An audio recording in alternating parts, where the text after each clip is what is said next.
What is up, college football fans? What is up, Clemson Tiger fans? Happy Sunday to everybody. It's a beautiful morning here in the upstate of South Carolina, just outside of Clemson and Anderson at our hotel, about to drive back to Charleston.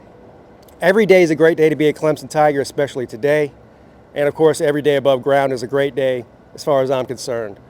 So a great game yesterday, a great day in general for me and the missus, and 80,000 other fine folk that decided to find their way to Clemson University yesterday for a great football game. The questions coming into the game were not football related, I'm talking about now, is what was the attendance going to be like? Were the Clemson fans going to show up and show out for this game? Because this game was circled on the calendar of both teams and both fan bases coming into the season.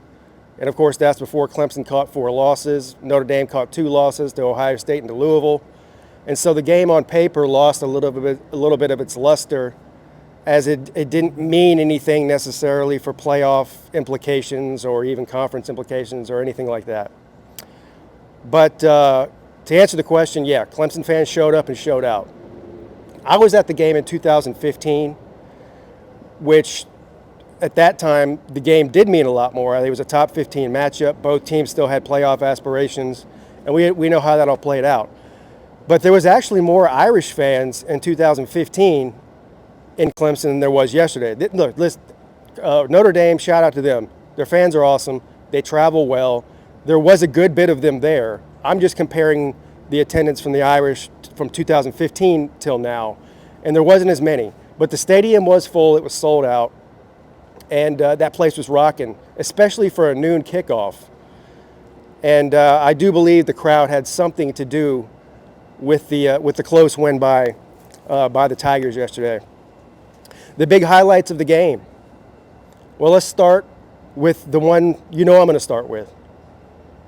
Phil Maffa, running back Phil Maffa. I think he touched the ball 34 times, 30-something. And not to pat myself on the back here, but I'm going to go ahead and pat myself on the back here and say, I told you so. I told you so. I've been telling you so for the past 2 years. Feed Maffa. Now, he averaged whatever it was, 5 yards a carry, 180-something yards on the ground, 2 touchdowns. Yes, he did have the 1 fumble towards the end of the game. And that's something he's had a problem with all year. Not just him, but the entire team in general.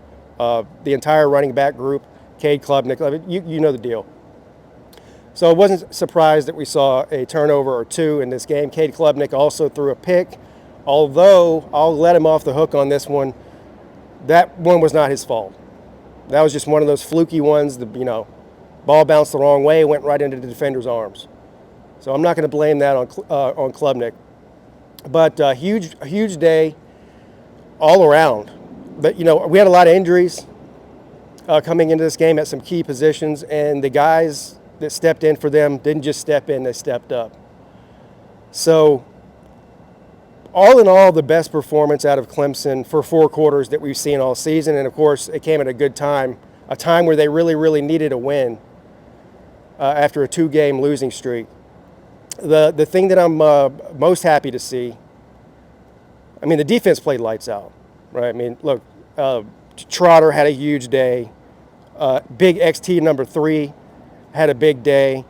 Look, the entire defense played great for the majority of the day. Wasn't perfect, but they got the job done, made the big plays when they needed to make them, and that was the difference in this football game.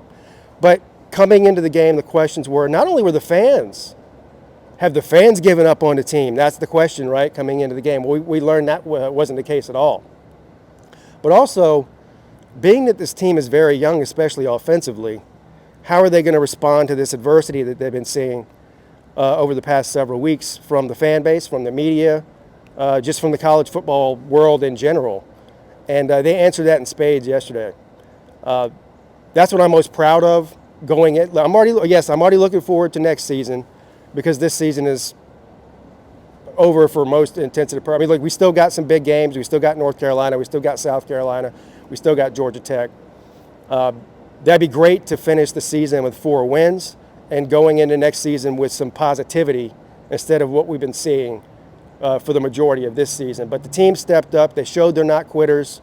They played with heart, and they finished. That's the most important thing. They did something they haven't been able to do, and all of the other close games they've played this year is finish. So nothing really else to say. I mean, got another 2 home games in a row. We got Georgia Tech and North Carolina before we got to head into Columbia at the end of the year. So that's going to do it for me. I'll see y'all later.